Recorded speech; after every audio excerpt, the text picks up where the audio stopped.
Hello, welcome to bio information. इस video में हम किंगडम फंजाई के बारे में, जो NCERT line by line series का चैप्टर सेकंड का चौथा पार्ट है, उसके बारे में हम डिटेल में स्टडी करेंगे। पिछले पार्ट में हमने किंगडम प्रोटिस्टा के बारे में डिटेल में पढ़ा था, उसके पांचों क्लासेस के बारे में एग्जाम्पल्स भी देखे थे और इकोनॉमिक इम्पोर्टेंस भी जिस क्लास में थे उनके भी बारे में हमने पढ़ा था। और हम रिकमेंड ये करते हैं कि ये वीडियो देखने से पहले आप चाहें या इस वीडियो को देखने के बाद जो डिस्क्रिप्शन बॉक्स में लिंक दी हुई हैं उन वीडियोस की, आप उनको जाकर भी चेक कर सकते हैं। तो आइए हम किंगडम फंजाई को पढ़ना शुरू करते हैं। तो हम किंगडम फंजाई को देखते हैं कि ये हेट्रोट्रॉपिक ऑर्गेनिज्म होते हैं। हेट्रोट्रॉपिक ऑर्गेनिज्म का मतलब क्या है कि अपने फूड मटेरियल और न्यूट्रिशन के लिए दूसरे लिविंग ऑर्गेनिज्म पे डिपेंड होता है, जैसे कि प्लांट पे डिपेंड होता है, एनिमल पे भी डिपेंड हो सकते हैं। ये जो है इनकी मॉर्फोलॉजी में, यानी कि जो दिखने में स्ट्रक्चर है और हैबिटेट जहाँ ये रहते हैं, ये बहुत ही डाइवर्स है।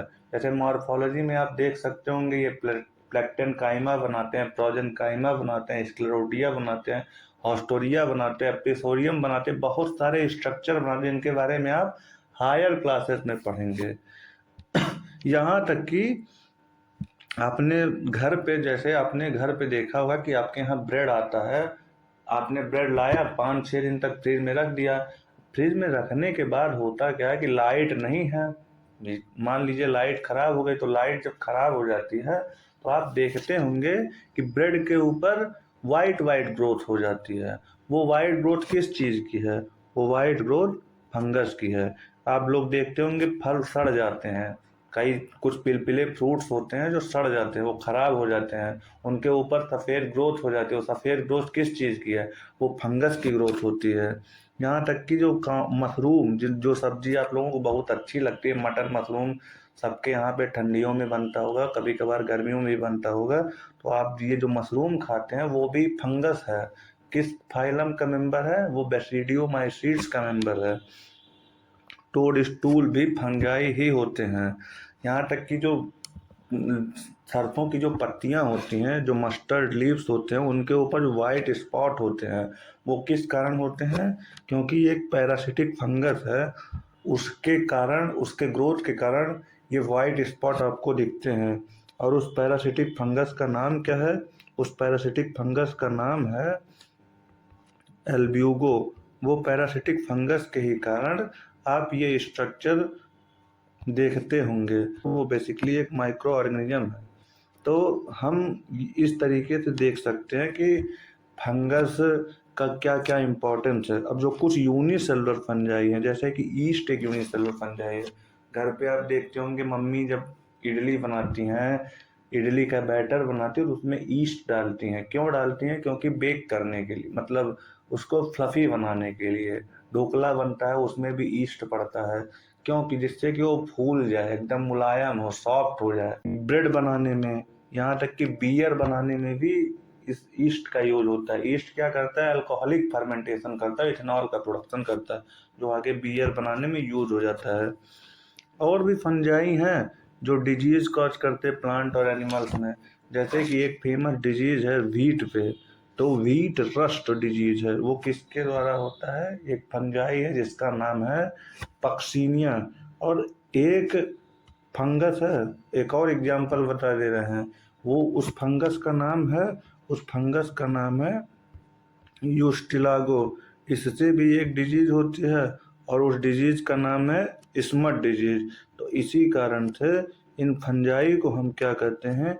इन फंजाई को हम स्मट फंजाई भी कहते हैं। क्या कहते हैं? Smut fungi. तो ये भी एक डिजीज हो गई। इस तरीके से हमने दो इकोनॉमिक इम्पोर्टेंस इन फंजाई के बारे में देख लिए। आगे होता क्या है कि फंगस का यूज जो है एंटीबायोटिक बनाने में भी होता है। एंटीबायोटिक क्या होती है? एंटीबायोटिक वो सब्सटेंस होते हैं जो बैक्टीरिया के ग्रोथ को रोकते हैं। तो some are the source of antibiotic, जैसे कि एक फेमस एंटीबायोटिक जो पेनिसिलिन एंटीबायोटिक है, उस वो किससे मिलती है? पेनिसिलियम से। फंगाई कॉस्मोपॉलिटन होते हैं। कॉस्मोपॉलिटन क्यों होते हैं? क्योंकि ये हर जगह रह सकते हैं, चाहे वो एयर हो, वाटर हो, सॉइल हो, एनिमल्स के ऊपर हो, प्लांट के ऊपर हो, ये हर जगह ग्रो कर सकते हैं। ये वार्म और ह्यूमिड कंडीशन में ग्रो करने में प्रेफर करते हैं। जैसे हम लोग देखते होंगे कि जैसे घर पे जो है, आप लोग जब गर्मियाँ होती हैं तो देखते होंगे बहुत सारे लोग जो नहाते नहीं हैं या साफ सफाई नहीं रखते अपने शरीर की, उनको एक डिजीज होती है रिंगवर्म। तो वो रिंगवर्म डिजीज आप देखते होंगे उन प्लेसेस पे होती है हमारी बॉडी के जहाँ पर स्किन फोल्ड होता है। जैसे कि जो हमारा एल्बो है, जहाँ से हमारा हाथ मुड़ता है, यानी कि कोहनी जहाँ से हमारा हाथ मुड़ता है, उन वहाँ रिंगवर्म हो सकता है।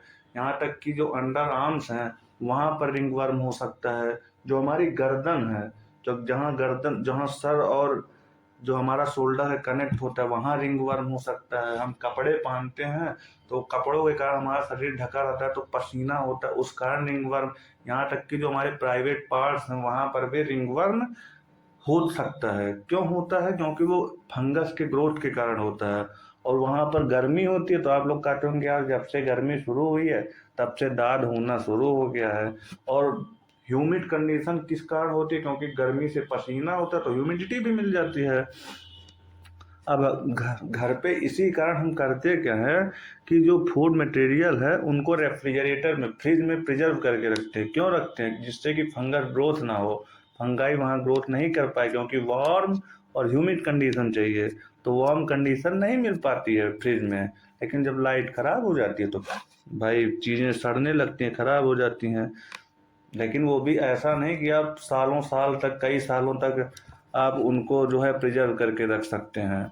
ऐसा भी नहीं है, कुछ दिन तक आप उसको प्रिजर्व करके रख सकते हैं। अब जैसे एक एक्सेप्शन है ईस्ट। ईस्ट एक्सेप्शन क्यों है? क्योंकि ये यूनिसेलुलर फंजाई है। बाकी अधिकतर फंजाई जो है फिलामेंटस होते हैं, ईस्ट फिलामेंटस नहीं होता है। इनकी बॉडी जो है long slender thread like structure, जिसे हम हाइफा कहते हैं। जब हम इन फंगस की बॉडी देखते हैं तो ऐसे थ्रेड लाइक स्ट्रक्चर होता है। और ये थ्रेड लाइक स्ट्रक्चर आपस में नेटवर्क बनाते हैं, अलग अलग तरीके से नेटवर्क बनाते हैं। तो इस नेटवर्क स्ट्रक्चर को हम क्या कहते हैं? इस स्ट्रक्चर को हम एक कहते हैं, the network of hyphae is known as mycelium. इसे हम माइसिलियम कहते हैं और सिंगल को हम हाइफी कहते हैं। अब हम देखते हैं आगे, आगे लिखा हुआ है कि जो जो हाइफी हैं वो कॉन्टिन्यूस ट्यूब होते हैं जिनमें मल्टी न्यूक्लिएटेड साइटोप्लाज्म होता है। हम ऑर्गेनिज्म का स्ट्रक्चर देखते हैं तो सेल मेम्ब्रेन होती है, उसके अंदर साइटोप्लाज्म फील्ड होता है। तो ऐसे ही हाइफी में भी ऐसे ट्यूब लाइक स्ट्रक्चर होती है जिसके अंदर साइटोप्लाज्म है। अब इस साइटोप्लाज्म में बहुत सारे न्यूक्लियस हैं। अब ये जो स्ट्रक्चर है ये सब के सब न्यूक्लियस है। तो और इस कंडीशन को हम क्या कहते हैं? इस कंडीशन को हम सिनोसिटिक हाइफा कहते हैं, क्योंकि इनके बीच में क्रॉस वॉल्स नहीं है। लेकिन कुछ फंगस में क्या होता है, जो हायर फंजाई होते हैं, जैसे कि हम जब पढ़ेंगे अभी आगे फंजाई के जो क्लासेज हैं अलग अलग उनके बारे में, तो हम देखेंगे कि जैसे बेसिडियोमाइकोटा है, डिटोरोमाइकोटा है या ड्यूटेरोमाइसीट्स है, बेसिडियोमाइसीट्स है, इन सब में सेप्टा प्रेजेंट होता है, ऐसे क्रॉस वॉल्स होती है। तो इन क्रॉस वॉल्स के ही कारण इन फंजाई को हम क्या कहते हैं? इन्हें हम सेप्टेट फंजाई भी कहते हैं। और जिनमें ये क्रॉस वॉल नहीं प्रेजेंट होती हैं उन्हें हम क्या कहते हैं? उन्हें हम एसेप्टेट फंजाई कहते हैं। तो इन क्रॉस वॉल्स को हम सेप्टा कहते हैं। आप यहाँ पर देख सकते हैं कि अदर्स हैव सेप्टेट और cross walls in their hyphae. तो इस क्रॉस वॉल को सेप्टा कहते हैं और जिनमें ये प्रेजेंट होता है उन्हें सेप्टेट कहते हैं, और जिनमें नहीं प्रेजेंट होता है उन्हें एसेप्टेट या सिनोसिटिक कहते हैं। तो अब सेल वॉल्स किस चीज़ की बनी होती है फंजाई की? वो काइटिन की बनी होती है, पॉलीसैकेराइड की बनी होती है। सेल वॉल क्या होती है अगर ये जानना है तो ये देखने के लिए हम प्रोटिस्टा में सेल वॉल को बताए हैं कि सेल वॉल क्या होता है। आप उसमें देख सकते हैं, वहाँ पर प्रोटिस्ट की भी सेल वॉल अलग अलग क्लासेज की सेल वॉल अलग अलग मटेरियल की बनी होती है। प्लांट की सेल वॉल सेलुलोज की बनी होती है, एनिमल्स में सेल वॉल नहीं प्रेजेंट होती। फंगस की सेल वॉल काइटिन और पॉलीसैकेराइड की बनी होती है। Most fungi are heterotrophic and absorb soluble organic matter from dead substrate and hence called saprophyte.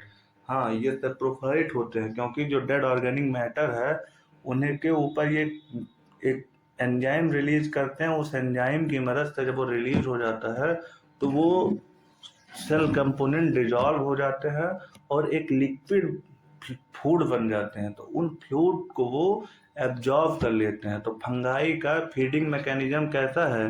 Fungi अपना भोजन एब्जॉर्प्शन की तरीके से लेते हैं, मटेरियल्स को वो एब्जॉर्ब करते हैं, इनगल्फ नहीं करते हैं। इनगल्फ एनिमल करते हैं लेकिन फंजाई एब्जॉर्ब करते हैं न्यूट्रिएंट से। ये line very very important line है कि what is the mode of nutrition in fungi. तो एब्जॉर्प्शन, इस तरीके से वो अपना भोजन लेते हैं। आगे हम देख सकते हैं कि वो जो लिविंग प्लांट पे डिपेंड करते हैं, एनिमल्स रहे कहीं भी, लेकिन वो अपना भोजन सेलुलर कंपोनेंट को डाइजेस्ट करके उनको जो फ्लूइडस मटेरियल बनता है, जूसी मटेरियल बनता है, उसको एब्जॉर्ब कर लेते हैं। वो अगर लिविंग प्लांट और एनिमल्स पे प्रेजेंट होते हैं उनको हार्म करते हैं, उनके न्यूट्रिशन को छीन लेते हैं। तो उस वजह से फंजाई को हम पैरासाइट कहते हैं। दूसरा होता क्या है कि और जिनके ऊपर ये रहते हैं वो उन्हें हम होस्ट कहते हैं। और ऐसे फंजाई जो डिजीज कॉज करते हैं उन्हें हम पैथोजन भी कहते हैं। वो सिम्बायोंट की तरह भी रह सकते हैं। अब सिम्बायोंट मतलब क्या होता है कि दोनों जो दो कंपोनेंट होते हैं वो आपस में एक साथ रहते हैं और साथ रहने के साथ साथ क्या करते हैं, वो एक दूसरे को कोई न्यूट्रिशन प्रोवाइड करता है और कोई शेल्टर प्रोवाइड करता है। जैसे कि आपके घर पे मान लीजिए आप दो भाई हैं, तो आप एक भाई ने क्या किया कि कह दिया कि ठीक है हम घर का सारा खर्चा उठा लेते हैं। दूसरे ने क्या किया कि ठीक है हम रूम का रेंट दे देते हैं। जैसे आप लोग बाहर कोऑपरेशन में जब रहते होंगे तो किसी ने रूम रेंट दे दिया, किसी ने खाना बना दिया। तो इस तरीके से in association with alga, alga के साथ जब वो एसोसिएशन में रहते हैं तो उस सिम्बायोटिक एसोसिएशन को हम लाइकेन कहते हैं। जब रूट ऑफ हायर प्लांट उनके साथ जब वो एसोसिएशन में रहते हैं तो सॉरी, जो रूट के लिए टर्म यूज होता है उस टर्म का नाम है राइजा। और जो फंगस के लिए टर्म यूज होता है बायोलॉजी में उसका नाम है माइको। तो इसी नाते माइको प्लस राइजा मिलके बनता है माइकोराइजा, यानी कि रूट के साथ एसोसिएशन माइकोराइजा, एल्गी के साथ एसोसिएशन लाइकेन। अब माइकोराइजा भी दो तरीके के होते हैं, एंडोमाइकोराइजा, एक्टोमाइकोराइजा, जिनके बारे में आप आगे पढ़ेंगे, हायर क्लासेस में पढ़ेंगे। जो फंगस में रिप्रोडक्शन मेथड है वो वेजिटेटिव भी हो सकता है, एसेक्सुअल भी हो सकता है, सेक्सुअल भी हो सकता है। तो वेजिटेटिव रिप्रोडक्शन कैसे होता है? फ्रेगमेंटेशन, फिजन और बडिंग। फ्रेगमेंटेशन में क्या होता है? फ्रेगमेंटेशन में होता क्या है कि जैसे ये एक सेल है या जैसे ये हाइफा है ढेर सारी, तो ये हाइफा कहीं से टूट गई और जो टूट गई वो अलग होके एक नया फिर से फंगल ग्रोथ बना ली या नया ऑर्गेनिज्म बना ली। फिजन में क्या होता है? फिजन में ये होता है कि ये हाइफा है और ये सेलुलर मटेरियल है इनका, तो ये न्यूक्लियस डिवाइड किया और न्यूक्लियस डिवाइड करने के साथ इसी हाइफा से सेम जो है दूसरा हाइफा भी बन गया, तो ये हो गया फिजन। बडिंग में क्या होता है? बडिंग आपको अक्सर देखने को मिलता है ईस्ट में। जैसे ये एक स्ट्रक्चर है तो एक लैटरल आउटग्रोथ निकलेगा और इन लैटरल आउटग्रोथ से क्या होगा, ये आगे ग्रो करके एक नया ऑर्गेनिज्म ईस्ट बना लेते हैं और इसे हम स्यूडोमाइसिलियम भी कहते हैं। ये जो लैटरल, ये जो बड है उसको हम क्या कहते हैं? याद रख लीजिए, इसको हम स्यूडोमाइसिलियम कहते हैं। ये बहुत काम का वर्ड है, आप लोग इसको नोट करके रख लीजिएगा, इसे हम स्यूडोमाइसिलियम भी कहते हैं। अब हम आगे देखते हैं तो हम देखते हैं कि जो एसेक्सुअल रिप्रोडक्शन होता है वो स्पोर्स के कारण होता है। तो वो स्पोर्स का नाम क्या है? उन स्पोर्स का नाम है कोनिडियो स्पोर। अगर कोनिडिया प्रोड्यूस करते हैं तो कोनिडियो स्पोर्स हो गया। बाकी स्पोरेंजियो स्पोर, स्पोरेंजिया के अंदर स्पोरेंजियो स्पोर्स होता है। जो स्पोर, जो स्पोर भी प्रोड्यूस कर, जो स्पोर मोटाइल स्ट्रक्चर होते हैं कोनिडियो स्पोर और sporangiospore usually non motile structure होते हैं। सेक्सुअल रिप्रोडक्शन भी हमने बताया होता है, कैसे होता है, oospore, एस्कोस्पोर, बेसिडियोस्पोर। इसी के कारण इनको अलग अलग क्लासेस में भी डिवाइड किया गया है। Various spores are produced in distinct structure, तो इन स्ट्रक्चर को हम फ्लोटिंग बॉडीज कहते हैं। तो जिनमें ये प्रोड्यूस करते हैं, जैसे कि अब भाई स्ट्रक्चर है, तो अब स्पोर्स हैं, तो उन स्पोर्स को अलग अलग फ्लोटिंग बॉडी में प्रोड्यूस करेंगे। तो साइकिल इन्वॉल्व, सेक्सुअल साइकिल में बेसिकली 3 स्टेजेज होते हैं। पहले स्टेज का नाम क्या है, प्लाज्मोगैमी। प्लाज्मोगैमी में क्या होता है कि जो मोटाइल गैमिट, एक गैमिट मोटाइल होगा, एक गैमिट नॉन मोटाइल होगा सेक्सुअल रिप्रोडक्शन में। तो जो मोटाइल गैमिट होता है वो पहुंचता है नॉन मोटाइल गैमिट के पास, जाकर फ्यूज करता है, और फ्यूज करके उनके प्लाज्मा में फ्यूजन हो जाता है ना। तो उनका जो स्ट्रक्चर जब आपस में फ्यूज कर जाएगा तो फ्यूज करके प्लाज्मोगैमी कहलाते हैं। फिर जब प्लाज्मा पूरा फ्यूज हो गया तो उनके न्यूक्लियस, जैसे ये एक स्ट्रक्चर है और ये दूसरा स्ट्रक्चर है, सपोज मान लीजिए कि ये एक स्पोर है, इनमें ढेर सारे न्यूक्लियस है, ये भी एक स्पोर है, इनके बीच इनमें ढेर सारे न्यूक्लियस है, ये इसके पास गया, ये दोनों आपस में ऐसे फ्यूज कर गए। फ्यूज करने के बाद एक स्ट्रक्चर बना जिसको हम, इनमें दोनों के न्यूक्लियस हैं, तो यहाँ पे क्या हो गए, प्लाज्मोगैमी। अब सपोज मान लीजिए इनके न्यूक्लियस आपस में फ्यूज किए, अब यहाँ पे प्लाज्मोगैमी के बाद न्यूक्लियस का फ्यूजन होता है। तो जब दोनों का न्यूक्लियस फ्यूज होता है तो उस फ्यूजन को हम कैरियोगैमी कहते हैं। और फिर इस स्ट्रक्चर में जो है न्यूक्लियर मियोसिस हो जाता है। तो मियोसिस में क्या होता है, हैप्लॉइड स्पोर्स प्रोड्यूस हो जाते हैं। तो इस तरीके से ये एक गैमेट इनमें एक न्यूक्लियस, ये दूसरा गैमेट इनमें न्यूक्लियस, इनमें प्लाज्मोगैमी हुई। प्लाज्मोगैमी के बाद ये दोनों न्यूक्लियस एक साथ है और दोनों साथ न्यूक्लियस आके आपस में फ्यूज के एक अलग न्यूक्लियस बनाए, और फिर इस न्यूक्लियस में मियोटिक डिवीजन हुआ, तो 1 से 4, और फिर आगे माइटोसिस वगैरह होते रहते, तो ढेर सारे स्पोर्स प्रोड्यूस होते हैं। तो उन स्पोर्स का नाम एस्कोस्पोर, बेसिडियोस्पोर, अलग अलग क्लासेस में होता है, वो स्पोर होते हैं। तो meiosis in zygote result in, क्योंकि फ्यूजन के बाद जाइगोट बनता है, हम जानते हैं सेक्सुअल रिप्रोडक्शन में फ्यूजन के बाद जाइगोट बनता है। जब एक फंगस सेक्सुअली रिप्रोड्यूस करता है तो कंपैटिबल मैटिंग टाइप का मतलब, कंपैटिबल मैटिंग टाइप का क्या मतलब होता है कि जो एक दूसरे के लिए ही बने हों वही आपस में फ्यूज करते हैं। तो 2 हाइफा फ्यूज करते हैं।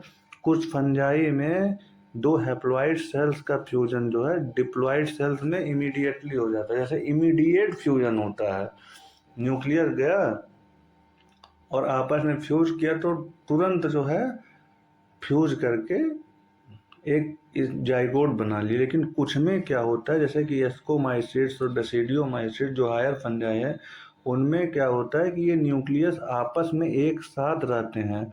हमने आपको बताया नहीं कि ये स्ट्रक्चर, इनमें एक न्यूक्लियस, इनमें एक न्यूक्लियस, तो कुछ में क्या होता है कि इमीडिएटली फ्यूज हो जाता है दोनों न्यूक्लियस। लेकिन कुछ में क्या होता है कि ये दोनों न्यूक्लियस साथ साथ रहते हैं कई स्टेज तक। तो साथ साथ रहने वाली इस कंडीशन को हम क्या कहते हैं, इस कंडीशन को हम डाइकैरियन कहते हैं, और इस फेज को हम डाइकैरियोफेज कहते हैं। बाद में जो है कुछ इस समय बाद पेरेंटल न्यूक्लियाई फ्यूज कर देते हैं और सेल जो है डिप्लॉयड जाइगोट बन जाती है। फिर रिडक्शन डिवीजन होता है, जिससे कि हैप्लॉइड स्पोर का फॉर्मेशन होता है। The morphology of mycelium, mode of spore formation and fruiting body form the basis of the division of the kingdom into various classes। अब ये बहुत ही इम्पोर्टेंट है। क्यों इम्पोर्टेंट है, क्योंकि फंगस के क्लासिफिकेशन का बेसिस क्या है ये हमें जानना बहुत ज़रूरी है। तो माइसिलियम की मॉर्फोलॉजी कैसी है, सेप्टेट है, ए सेप्टेट है, सिनोसिटिक है, कैसा है, मोड ऑफ स्पोर फॉर्मेशन, किस तरीके से स्पोर फॉर्मेशन कर रहे हैं, डाइकैरियन बना के कर रहे हैं, ये सेक्सुअल स्पोर बना रहे हैं, सेक्सुअल स्पोर बना रहे हैं, फ्रूटिंग बॉडी कैसी है, एस्कोमाइसिट्स में एस्काई होता है, बेसिडियोमाइसिट्स में बेसिडियम होता है, किस तरीके की फ्रूटिंग बॉडी बन रही है, उस बेसिस पर जो है जो फंगस किंगडम है उसको कई क्लासेस में डिवाइड किया गया है। बेसिकली यहाँ पर हम 4 क्लासेस पढ़ेंगे, फाइकोमाइसीट्स, एस्कोमाइसीट्स, बेसिडियोमाइसीट्स और ड्यूटेरोमाइसीट्स। और हाँ, जिनमें सेक्सुअल स्टेज प्रेजेंट होती है उस सेक्सुअल स्टेज को हम परफेक्ट स्टेज भी कहते हैं। क्या कहते हैं? सेक्सुअल स्टेज को हम परफेक्ट स्टेज कहते हैं। और जिन फंजाई में सेक्सुअल स्टेज नहीं प्रेजेंट होती है उनको हम फंजाई इम्परफेक्टाई कहते हैं, जैसे ड्यूटेरोमाइकोटिना, क्योंकि उनमें सेक्सुअल स्टेज नहीं प्रेजेंट होती है। तो आइए हम जो चारों क्लासेज हैं उन चारों क्लासेस के बारे में पढ़ते हैं। तो हम देखते हैं कि जो पहला क्लास है उस क्लास का नाम क्या है? उस क्लास का नाम है फाइकोमाइसीट्स। और जो फाइकोमाइसीट्स के जो मेंबर्स होते हैं वो एक्वेटिक हैबिटेट में पाए जाते हैं। एक्वेटिक हैबिटेट का मतलब क्या है? कि जहाँ पर जैसे कि जहाँ पानी वगैरह होता है, जैसे कि ओशियन हुआ, सी हुआ या रिवर हुआ, इन सब जगहों पे पाए जाते हैं। या जो डिकेइंग वुड है मॉइस्ट और डैम प्लेसेस पे, जैसे बहुत जगह आप देखते होंगे पेड़ गिर जाते होंगे लेकिन छायादार वहाँ छाया होती है तो वहाँ पर वो सड़ने लगते हैं, वो वुड सड़ने लगते हैं। इसी नाते इनका नाम फाइको से होता है कि सड़ाना गलाना। तो ये सड़ने वाली गलने वाली चीज़ों पर रहते हैं या ऑब्लिगेट पैरासाइट के रूप में रहते हैं प्लांट्स के ऊपर, या प्लांट के ऊपर है ऑब्लिगेट पैरासाइट। ऑब्लिगेट पैरासाइट का मतलब क्या है? कि ये सिर्फ और सिर्फ उन्हीं के ऊपर रहेंगे, उन्हीं से न्यूट्रिशन प्राप्त करेंगे और उन्हीं से जो है अपना उनका जो बेसिक रिक्वायरमेंट होती है वो कंप्लीट होगी। तो वो न्यूट्रिशनल के लिए उन्हीं के ऊपर डिपेंड रहते हैं, तो वो ऑब्लिगेट पैरासाइट होते हैं। वो फैकल्टेटिव सेप्रोफाइट या फैकल्टेटिव पैरासाइट्स नहीं होते हैं कि वो ज़रूरत पड़ने पर अपने न्यूट्रिशन को स्विच कर ले, कि कभी पैरासाइट्स हो गए, कभी जो है अगर पैरासाइट ख़त्म या होस्ट उनका ख़त्म हो गया तो वो दूसरे मोड ऑफ न्यूट्रिशन को स्विच कर ले। वो ऑब्लिगेट का मतलब होता है कि पैरासाइट लाइफ ही जीते हैं। दूसरा होता क्या है कि माइसीलियम इनकी एसेप्टेट होती है, क्योंकि ये लोअर फंजाई होते हैं तो एसेप्टेट माइसीलियम होता है।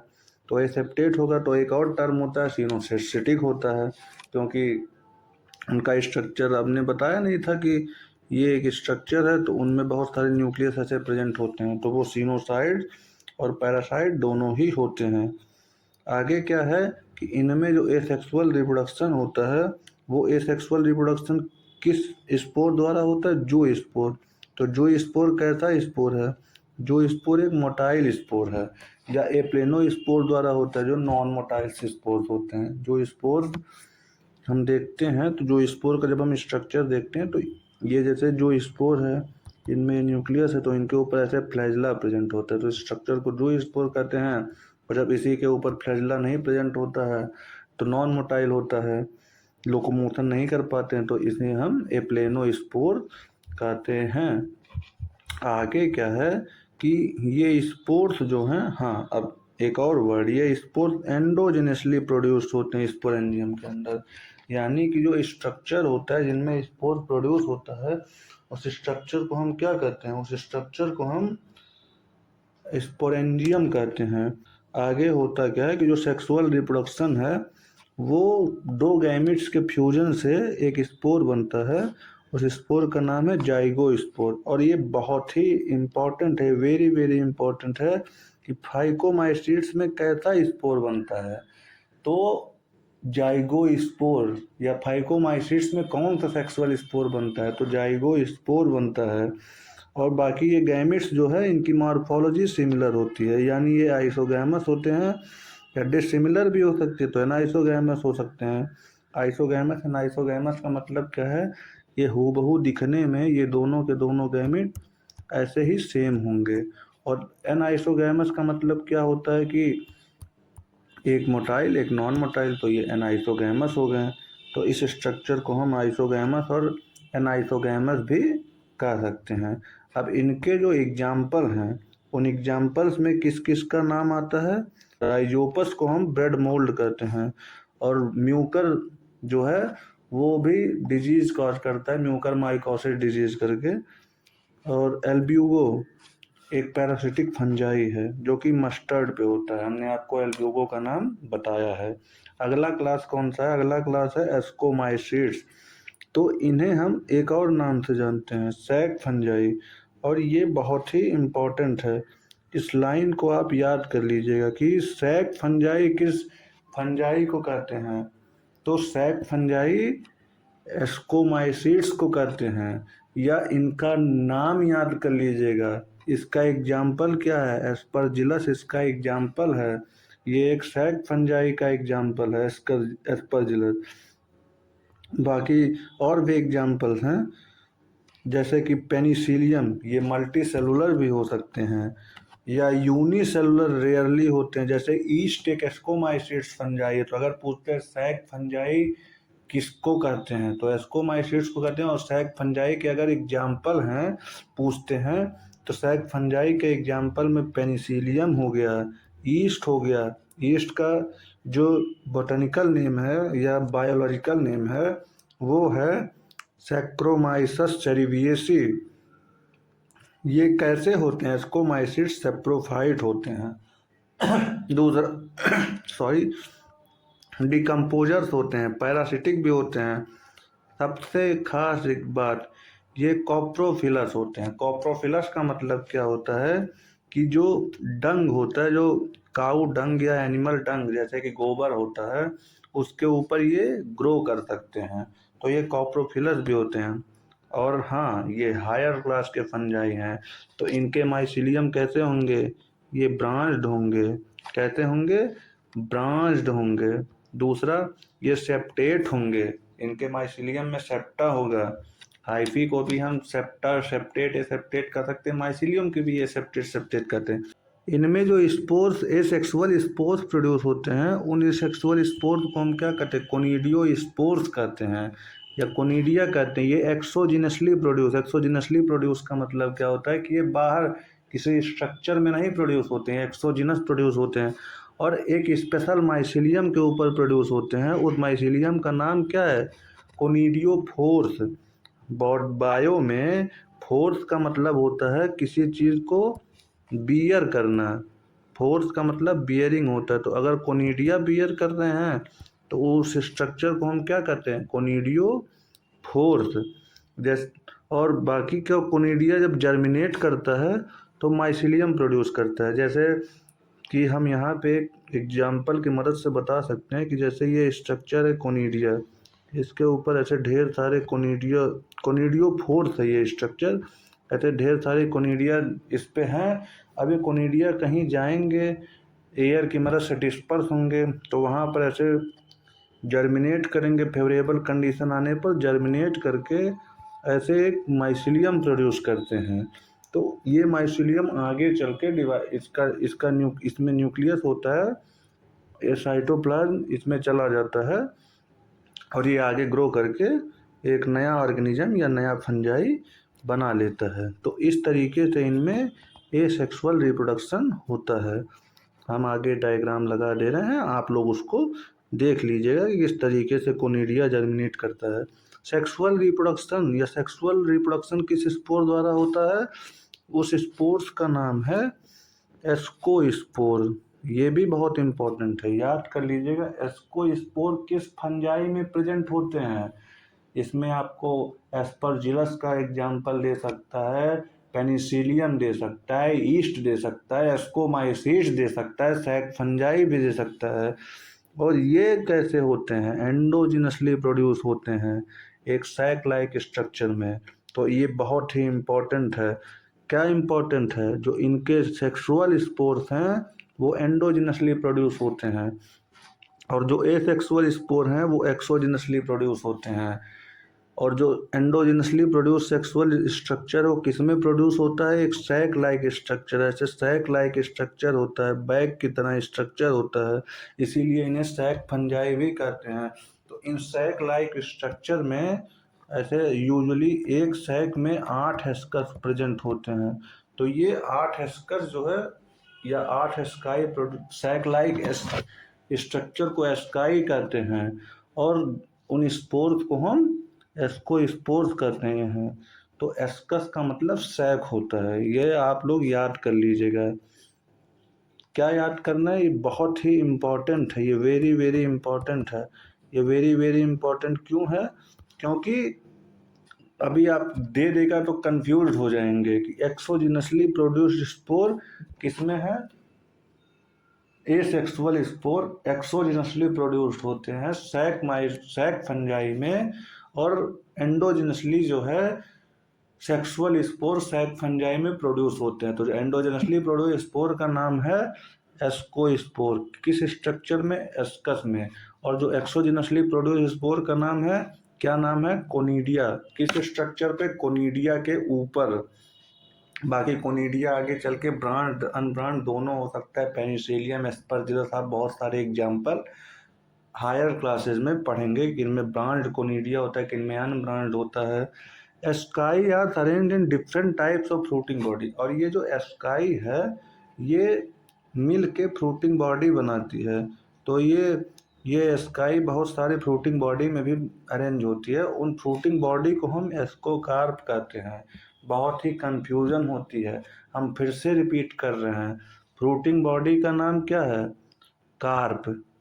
फ्रूटिंग बॉडी का नाम एस्कोकार्प। किस स्ट्रक्चर में एस्कोस्पोर्स प्रोड्यूस होते हैं उसका नाम क्या है, एस्कस। कैसे स्पोर होते हैं, एंडोजिनसली प्रोड्यूस। सेक्सुअल स्पोर्स होते हैं एक्सोजिनसली प्रोड्यूस्ड। एसेक्सुअल स्पोर का क्या नाम है, कोनिडियो स्पोर।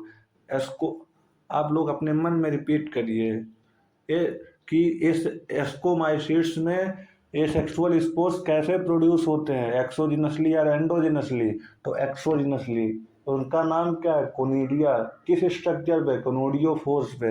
एंडोजिनसली प्रोड्यूस स्ट्रक्चर का नाम क्या है, एंडोजिनसली प्रोड्यूस स्ट्रक्चर का नाम एस्कोस्पोर्स है।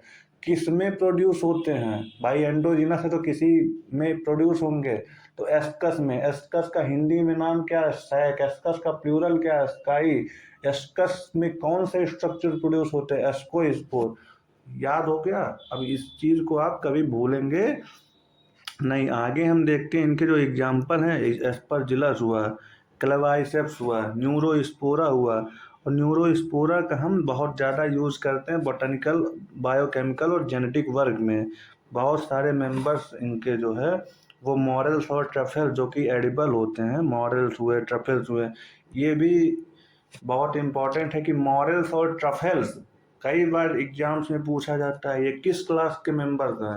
तो मॉरल्स और ट्रफल्स किस क्लास के मेंबर्स हैं, याद रख लीजिएगा, एस्कोमाइसिट्स के। कॉप्रोफिलस फंगस किस क्लास का मेंबर है, एस्कोमाइसिट्स। कॉप्रोफिलस का मतलब क्या है, रेडियोमाइसिट्स को जब पढ़ते हैं तो इनमें हमने आपको पहले ही बताया, मशरूम हुआ, और इन फंजाई को हम ब्रैकेट फंजाई भी कहते हैं, पफ बॉल्स भी कहते हैं, मशरूम भी कहते हैं। क्यों, क्योंकि ये जैसे मशरूम आप देखते होंगे कि जिनके यहाँ मशरूम का कल्चर होता है या मशरूम कल्टीवेशन होता है, देखते होंगे कि उनको गोबर वगैरह में भी रख के ग्रो कर दिया जाता है, on logs and tree stump. और यहाँ तक कि लिविंग प्लांट बॉडी में ये एज ए पैरासाइट भी रहते हैं, जैसे रस्ट और स्मट। हमने स्मट फंजाई, आप लोग कमेंट सेक्शन में बताएंगे कि स्मट फंजाई का हमने क्या नाम बताया था, रस्ट। रस्ट का नाम हमने क्या बताया था, आप लोग कमेंट सेक्शन में जरूर बताएंगे। माइसिलियम इनके कैसे होते हैं, इनके माइसिलियम ब्रांड होते हैं, सेप्टेट होते हैं। ब्रांड का मतलब क्या होता है, ब्रांड का मतलब होता है कि जैसे कि ये एक स्ट्रक्चर है, ये माइसिलियम है, तो ये आगे ब्रांच भी हो जाती है, आगे चल के इनसे ब्रांचेस निकल जाती हैं, तो ब्रांच हो गया। सेप्टेट का मतलब हमने बताया था कि ऐसे सेप्टा हो जाता है, क्रॉस वॉल डेवलप हो जाता है, सिनोसाइट्स नहीं होते हैं। आगे हम देखते हैं कि जो इनके एसेक्सुअल स्पोर्स है ये इनमें जनरली नहीं पाया जाता है, लेकिन इनमें वेजिटेटिव रिप्रोडक्शन होता है। वेरी वेरी इंपॉर्टेंट, ये भी लाइन बहुत ही इंपॉर्टेंट है। अगर क्वेश्चन पूछता है ये sexual reproduction are generally absent in which class of fungi, option दे दिया, एस्कोमाइसिट्स, बेसिडियोमाइसिट्स, ड्यूटेरोमाइसिट्स, तो आप क्या लगाएंगे, एसेक्सुअल स्पोर जनरली बेसिडियोमाइसिट्स में नहीं पाए जाते हैं, इनमें वेजिटेटिव रिप्रोडक्शन पाया जाता है। वेजिटेटिव रिप्रोडक्शन में भी क्या, फ्रेगमेंटेशन।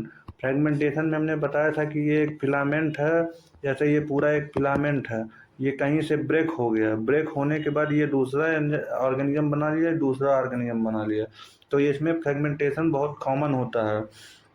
दूसरा, sex organs are absent but plasmogamy is brought about by fusion of two vegetative और sometimes somatic cells of different strains और जीनोटाइप। इसका मतलब क्या है कि इनमें जो सेक्स ऑर्गन्स हैं वो एब्सेंट होते हैं, वो इनमें एस्कोमाइसिट्स की तरह सेक्स ऑर्गन्स नहीं होते हैं, लेकिन इनमें प्लाज्मोगैमी होती है।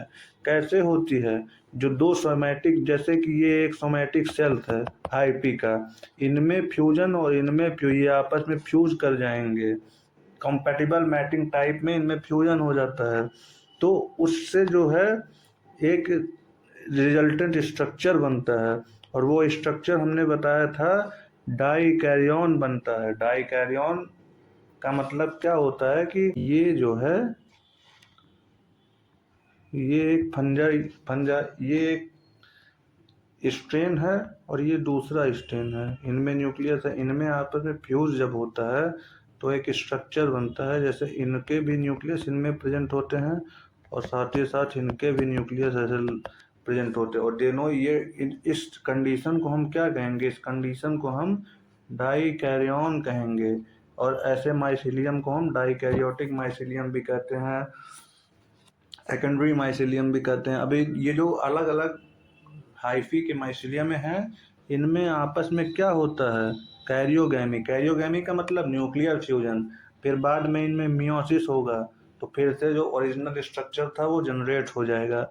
In the basidium producing 4 basidiospore. तो इनसे कितने, एक बेसिडियम से कितने बेसिडियोस्पोर बनते हैं? 4 बेसिडियोस्पोर। ये भी एक इम्पॉर्टेंट पॉइंट है। हाँ, आप कभी कभार एक अलग फैक्ट हम बता दे रहे हैं, एक बहुत ही इम्पॉर्टेंट फैक्ट ये है कि क्लैंप कनेक्शन किस फंजाई में प्रेजेंट होता है। सॉरी, यहाँ पर चल नहीं रहा है पेन। तो क्लैंप कनेक्शन, आप लोग कमेंट सेक्शन में ये बताइए क्लैंप कनेक्शन किस फंजाई में प्रेजेंट होता है। नहीं होता है तो आप लोग सर्च करके, गूगल करके जरूर बताइए क्लैंप कनेक्शन किस फंजाई में प्रेजेंट होता है।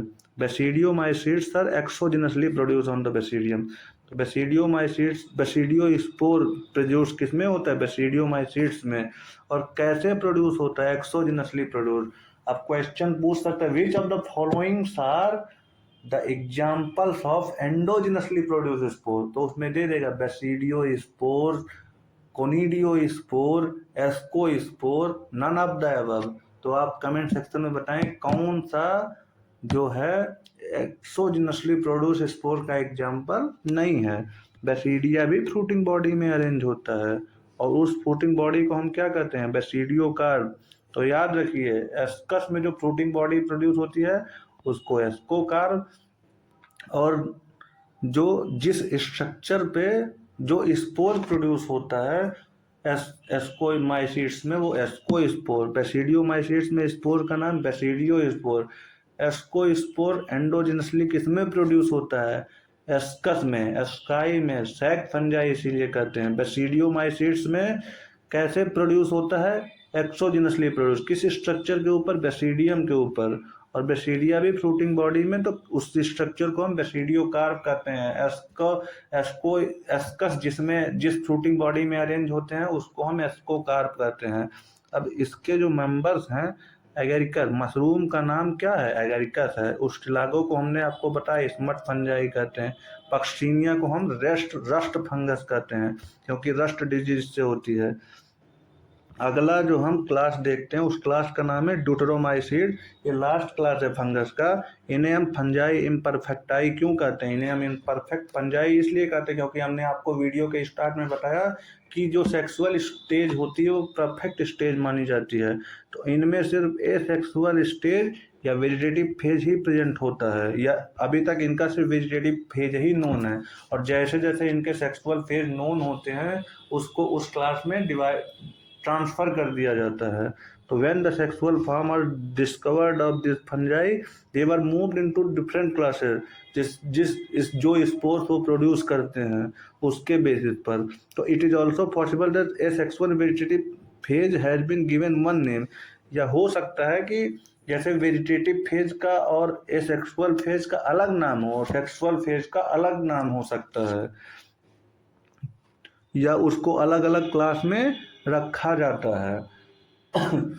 Sorry, later when the linkage was stripped the fungi were correctly identified and moved out of deuteromycete। तो जब उन दोनों के बीच में लिंक पाया गया कि कोई फंगस है, सपोज मान लीजिए कि उसको किसी एक क्लास में ड्यूटेरोमाइसीट्स में रख दिया गया, लेकिन एक दूसरा उसी वही फंजाई उसका जो सेक्सुअल स्टेज है उसको दूसरे क्लास में रख दिया गया। तो जब बाद में उन दोनों में लिंक जोड़ा गया तो पाया ये गया कि दोनों एक ही फंगस है, तो उसको ड्यूटेरोमाइसीट से ट्रांसफर करके उस पर्टिकुलर क्लास में ट्रांसफर कर दिया गया। जब एक परफेक्ट स्टेज उस मेंबर्स का मिल जाएगा या डिस्कवर हो जाता है तो उनको या तो एस्कोमाइसिट्स में ट्रांसफर कर दिया जाता है या तो बेसिडियोमाइसिट्स में ट्रांसफर कर दिया जाता है।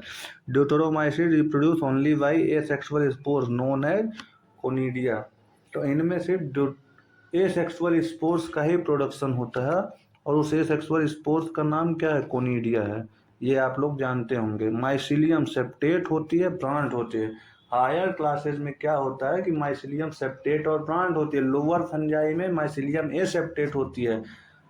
अनब्रांड ब्रांड कुछ भी हो सकता है। सम मेंबर्स आर सेप्रोफाइट और parasite while large members of them are decomposers of litter and mineral recycle. बहुत ही इंपॉर्टेंट लाइन ये है कि लिटर का डिकम्पोजिशन और मिनरल साइकिलिंग में किस क्लास के फंजाई मदद करते हैं, तो ये जरूर याद रख लीजिएगा, वेरी वेरी इंपॉर्टेंट है। किस मिनरल साइकिलिंग में कौन से फंजाई मदद करते हैं, ड्यूटेरोमाइसिट्स के फंजाई।